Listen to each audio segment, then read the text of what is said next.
Bon, bah, bonjour à toutes. Papa. Alors, je suis obligé de faire régner la discipline dans la salle. Alors bonjour à toutes et à tous, et merci d'être venus un vendredi matin à 9 h pour assister à un colloque sur une notion dont nous avons suffisamment dit sur nos listes qu'elle était suspecte, étrange et douteuse, a priori, qu'est la culture générale. Et quel meilleur endroit pour en parler que Sciences Po, dont le nom semble irrémédiablement lié à cette notion-là, quoique depuis 2013, l'épreuve de culture générale ait été supprimée de son concours. Alors, avant de commencer, il faut juste essayer d'expliquer un petit peu notre intention de départ et expliquer notre volonté de nous intéresser à cette notion depuis un petit moment déjà. Qu'est-ce qui nous a porté, qu'est-ce qui nous a incité à prendre cette notion au sérieux, cette notion peu sérieuse au sérieux? Alors évidemment, l'interrogation n'est pas nouvelle puisque étudiants, Charles et moi, nous avons étudié la culture générale, nous avons fait des dissertes de culture générale sur la laideur, partir un jour, ou les régions ou la décadence, avec évidemment un sentiment assez bizarre, c'est-à-dire à la fois l'ivresse et la joie de pouvoir mobiliser absolument toutes ces connaissances pour construire ce qui pouvait à l'époque nous ressembler à ce qui pourrait s'appeler une réflexion, quoique évidemment avec le recul il y ait des doutes là-dessus, mais en même temps une certaine gêne que suscite un assemblage de connaissances aussi hétéroclites. Alors, plus tard, Charles a été amené à enseigner la culture générale et la question se reposait, que signifie enseigner la culture générale? Ah, il fallait... Bonjour. Donc, la question se reposait, que signifie enseigner la culture générale? Que signifie réviser la culture générale? Que signifie traiter un sujet de culture générale? Qu'est-ce que tout ça veut dire? Donc, il fallait donc s'emparer de la notion, essayer de cerner un concept ou une notion dont justement l'appellation culture générale en fait par définition un objet vague. Alors, comment définir la culture générale? Évidemment, toute tentative de délimitation de la culture générale par son contenu amènerait des listes à la Prévert totalement interminables. Par exemple, Éric Cobast, auteur emblématique de plusieurs manuels de culture générale, admet lui-même qu'il s'agit d'une discipline étrange, d'ailleurs tout en reconnaissant qu'il ne s'agit en aucun cas d'une discipline universitaire. Et on ne s'étonne donc pas de voir coexister dans ces 100 mots de la culture générale, coexister le génocide, l'innocence, l'ingénieur, le suicide ou encore la notion de vrais gens. On peut feuilleter le manuel de la culture générale pour les nuls de Florence Bernstein et Jean-François Pépin qui nous renseigne sur les astéroïdes, le royaume du Dahomey, la scolastique médiévale ou encore l'émission Interville, le tout en 500 pages et encore beaucoup d'autres choses. Alors évidemment, avec tout ça, on n'est pas tellement avancé sur l'histoire de la culture générale. On peut aussi en donner une définition minimale, ce qu'on ne peut pas ne pas savoir. Bon, on n'en sait pas beaucoup plus. Ce qui fait qu'au lieu de partir du contenu, on a décidé de partir des usages courants de l'expression culture générale et de la manière avec laquelle la notion est spécifiquement employée. En général, on peut parler de culture générale pour qualifier la culture individuelle des individus, la culture de l'homme cultivé, qui est mesurée par exemple par des jeux télévisés ou des manuels. Mais de manière plus précise, la culture générale désigne une matière enseignée dans des grandes écoles ou dans des universités, une épreuve de concours qui figure au programme de nombreuses écoles et dans des concours de la fonction publique. Et le fait que les acceptions puissent se recouper, c'est-à-dire que les épreuves de culture générale mesurent la culture générale des individus, ne signifie pas que les sens soient exactement les mêmes. Alors, donc, on essaiera de parler de la culture générale dans ce sens-là pour commencer, c'est-à-dire dans ce sens véritablement d'épreuve et de matière, quitte ensuite à élargir. Alors, passé le problème de la délimitation de l'objet, qui n'est évidemment pas réglé, on a constaté que la bibliographie sur le sujet est très maigre, puisque la culture générale est prise en étau entre deux types de discours. Un discours polémique, qui survient par exemple lorsqu'on supprime une épreuve de culture générale, les gens déplorent sa disparition, d'autres saluent la disparition d'une culture confiture, bon. Ou alors, soit un discours polémique, soit un discours purement technique. On a des manuels destinés à apprendre les ficelles de la culture générale, comment faire une dissertation, mais tous ces manuels se gardent bien d'historiciser et de donner une description plus académique de ce qu'est l'objet culture générale. Donc évidemment, si aujourd'hui on a envie d'entendre des propos polémiques, on va essayer d'avoir un regard un petit peu plus scientifique, entre guillemets, sur la notion. Il y a néanmoins certains travaux ont été réalisés. Il y a eu un numéro du débat en 2007 sur la notion qui essayait de faire le point, auquel participait d'ailleurs Pierre-Henri Tavoyot qui va intervenir cet après-midi. Claire Auger, ici présente, a également consacré un ouvrage sur les concours de culture générale dans certaines écoles, dans certaines grandes écoles, il nous en parlera. Et donc c'est l'occasion à la fois de revenir sur ces travaux et de revenir sur une notion qui est souvent l'objet de débats, mais qui est finalement très peu connue et soumise à certaines critiques dont je vais vous parler, absolument. Charles va faire l'écho.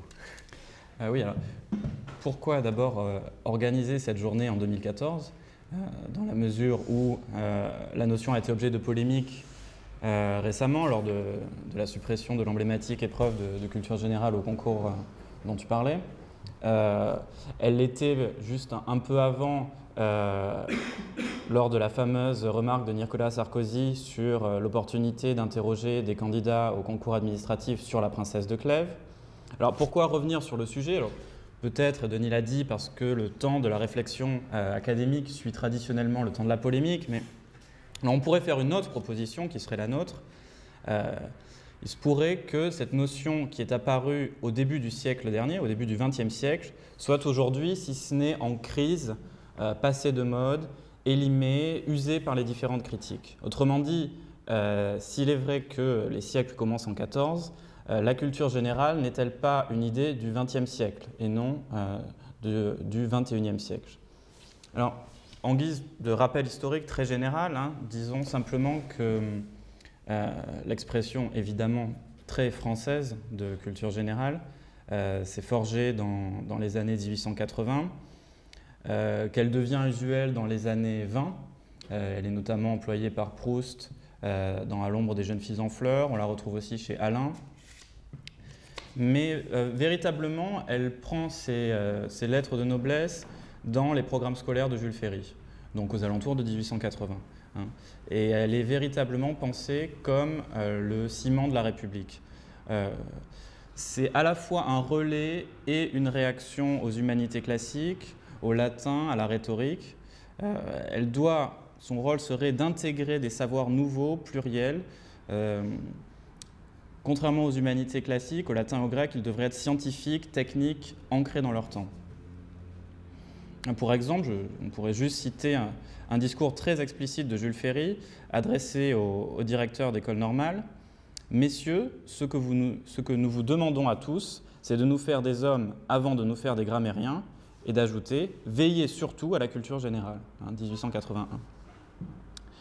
Mais au cours du XXe siècle, cette notion occupe une place de plus en plus incertaine, tiraillée entre la visée égalitaire, donc celle de Ferry et de ses partisans, et les politiques éducatives élitistes, notamment celles des grandes écoles au lendemain de la Seconde Guerre mondiale, avec la fondation de l'ENA.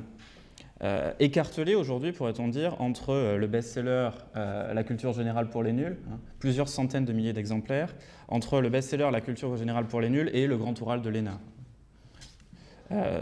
Depuis le début des années 2000, vraiment les critiques viennent de tout front et nous avons repéré 6 axes de critique que je vais très très brièvement évoquer.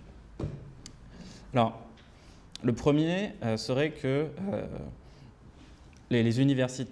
certains universitaires attachés aux valeurs de la science prônent la spécialisation contre l'esprit généraliste, contre la culture confiture, les méthodes contre l'impressionnisme, la connaissance objective contre les égarements subjectifs dont serait susceptible la culture générale. Deuxièmement, on l'a dit, la culture générale avait implicitement, dès ses origines, pris le relais de la rhétorique. Or, cette tradition a tendance à être rejetée par les sciences humaines et sociales contemporaines au profit de résultats, si ce n'est transparents, du moins plus facilement exploitables, et l'adjectif rhétorique devenant synonyme de scolastique et tous deux étant connotés péjorativement. Troisièmement, c'est l'idée, une critique peut-être la plus classique, celle qu'on a le plus entendue, contre l'idée d'un socle commun qui formerait une culture républicaine, s'élève la critique plus ou moins inspirée des théories de Pierre Bourdieu, selon laquelle la culture générale ne ferait que refléter et reproduire la culture dominante. On lui oppose parfois, par voie de conséquence, la reconnaissance de la spécificité des cultures minoritaires ou de la singularité des cultures, ce qui serait éventuellement le fondement épistémologique des cultural studies, dont on reparlera, je pense, aujourd'hui. Autre reproche, plutôt managérial cette fois, la culture générale, au lieu de construire de fortes individualités, uniformiserait, voire embarrasserait de connaissances inutiles, comme le roman de Madame de Lafayette par exemple. Et à cet égard, l'épreuve de culture générale, contrairement à ce qui s'apparenterait à des entretiens individuels, n'apprend pas à construire ou à vendre son profil, compétence éminemment importante dans le monde économique du XXIe siècle. Il y aurait une autre critique, qui serait la critique qu'on appellerait humaniste conservatrice. La culture générale aurait dilué le patrimoine culturel, il faudrait revenir à un socle d'humanité classique, ne plus mélanger culture populaire et les grandes œuvres de l'esprit. C'est notamment une critique anglo-saxonne, et je pense que Pierre-Henri Tavoyot reviendra dessus. Alors, à l'autre bout du spectre, un argument des technophiles, inutile d'accumuler les connaissances, puisqu'elles sont disponibles à portée de clic. Donc, plutôt que d'apprendre et de régurgiter, le véritable enjeu serait de savoir sélectionner les informations dans la masse nouvellement disponible.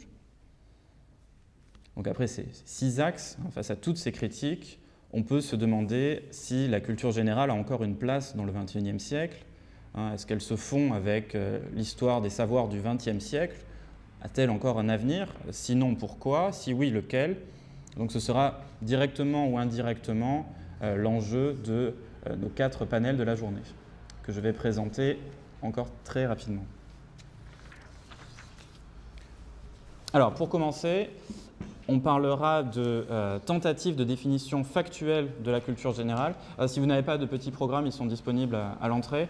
On parlera de définition factuelle de culture générale, lorsqu'elle est enseignée dans les grandes écoles, comment se constitue le socle des savoirs partagés, quels sont les résultats de cette formation généraliste. En d'autres termes, que fabrique la culture générale? Donc on en discutera dans un instant avec Annabelle Allouche et Claire Auger.